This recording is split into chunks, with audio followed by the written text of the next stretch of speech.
Hi everyone, Comic Review here. This time doing another Halloween film review, and this one is on the 2012 film Sinister.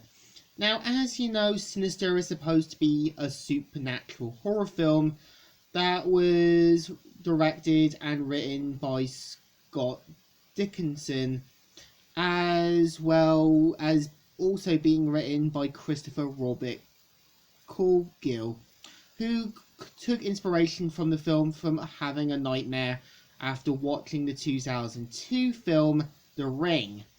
Now, the premise of the movie is meant to follow true crime writer Allison, who pretty much buys out a house that once belonged to a family that got murdered, and wants to use the house as his way of finding out what happened to the daughter there, as well as trying to gain back his fame. So of course, we kind of see how the sheriff is a bit more justifiably against Allison, while Deputy so-and-so is more of a fan who's there to be in the sidelines. So we kind of see how Allison finds a box of Super 8 films and starts to kind of see the bigger picture, with each of them having a certain incident that happens, from hangings, arsons, hit and runs, and so on. And of course, over time, things start to act weird. We see how the youngest son, Trevor, starts having night terrors. We see how the daughter starts to kind of act, known as Ashley, starts to act a bit weird. And we kind of see how the mum, Tracy, is a bit more openly against Allison's plans.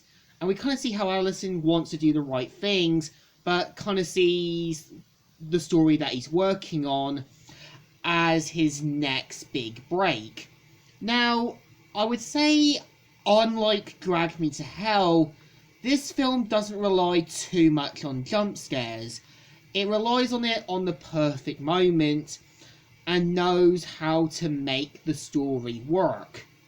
And I think for the most part, when we do kind of learn more about what really happened with all these incidents, it kind of builds up this bigger storyline that they do work with.